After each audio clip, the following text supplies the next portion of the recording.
Welcome back, everyone, to the Deep Dive. Today, we're going to be doing something a little different. Oh, different how? Well, you know how we usually jump into a bunch of sources and kind of synthesize them and... Right, try to pull out the major points of agreement, disagreement. Exactly.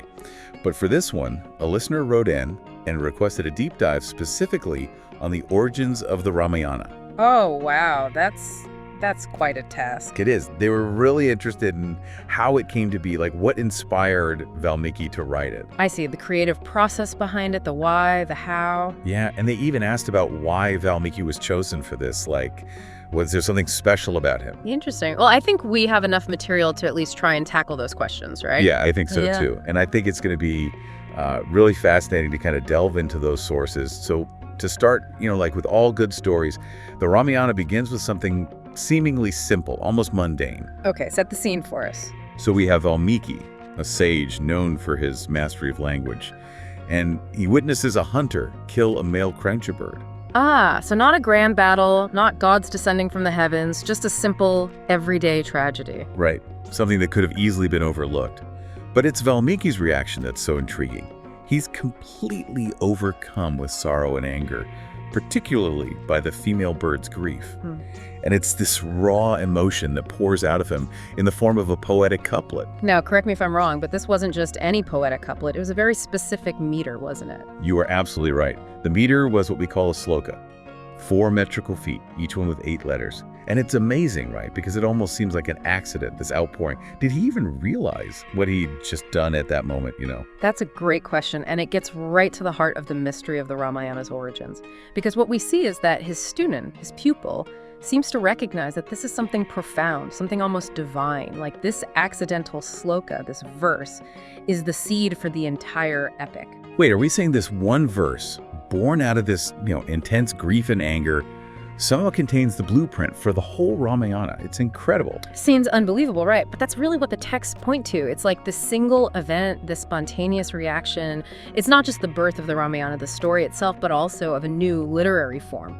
This sloka, this becomes the DNA of the epic poem. Okay, so we've got this heartbroken sage, we've got this divinely inspired verse, and this student who recognizes that something amazing just happened. Yeah. But how do you go from a single couplet to an epic?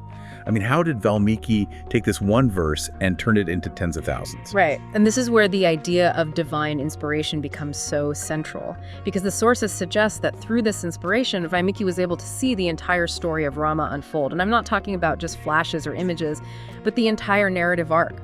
Sita's abduction, Rama's alliance with Sugriva, Hanuman's journey to Lanka, the final battle with Ravana. He saw it all.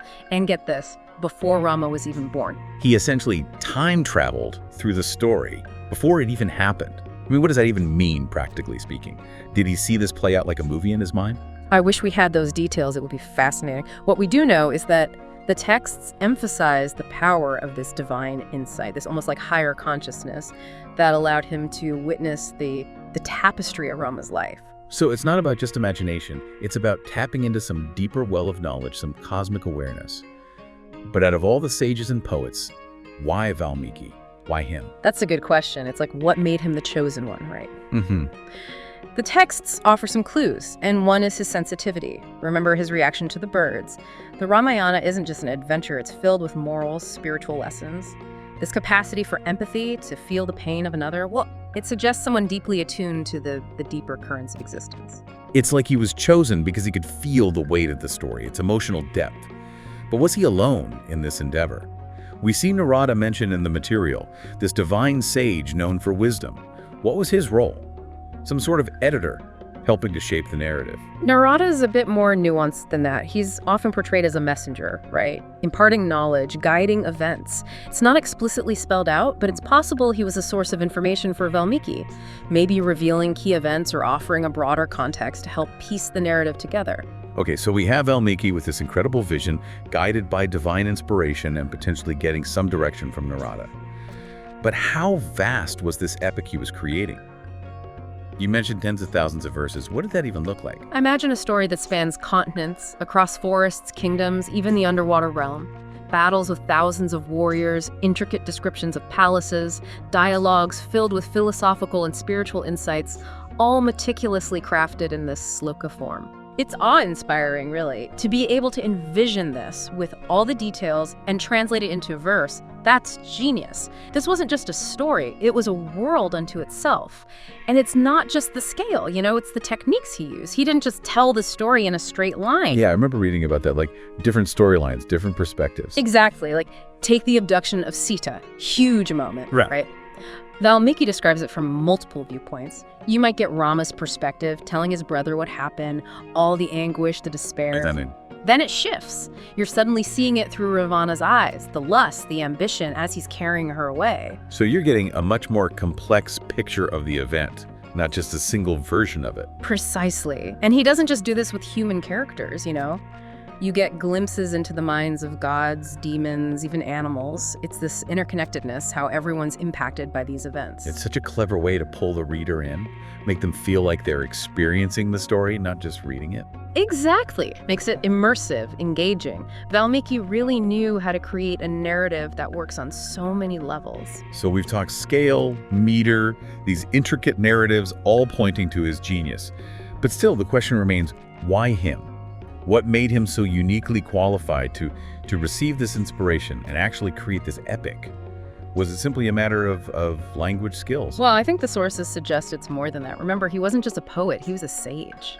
That first sloka coming out of such raw emotion, it suggests a spiritual depth, a sensitivity to something deeper, You're saying it wasn't just creativity, it was a form of spiritual insight. Like he was tuned into something others weren't. That's one way to look at it. And it's interesting, right? Because the Ramayana isn't just seen as literature. It's a sacred text. Yeah. A guide for living, a source of moral teachings. And even today, thousands of years later, it holds so much significance. It's not just a story, it's a source of guidance for people. And that brings us back to the power of what he created. Yeah. He took these profound ideas, philosophical and spiritual, and wove them into a story that's also incredibly engaging.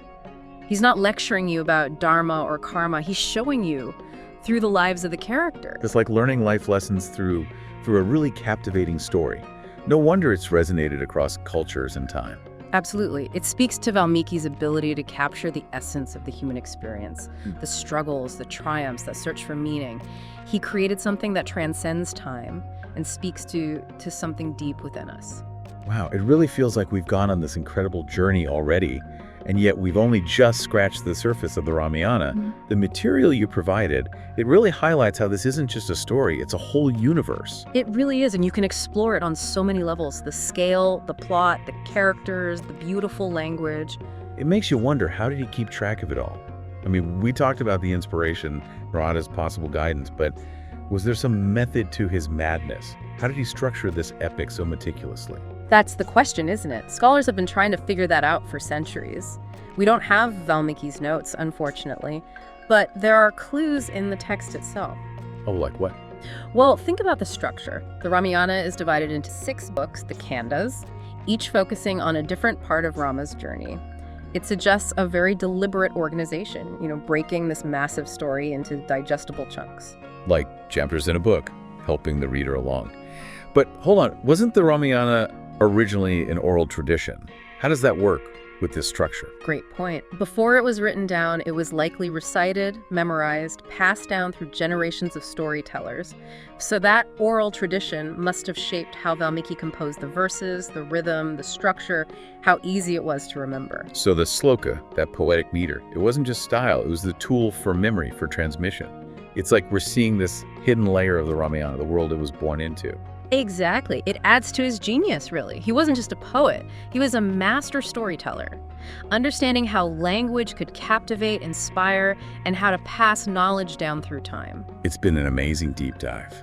From that single sloka born out of grief to this sprawling epic that shaped cultures for thousands of years. Divine inspiration, the sloka, the sheer scale of the narrative, the detail, the craftsmanship.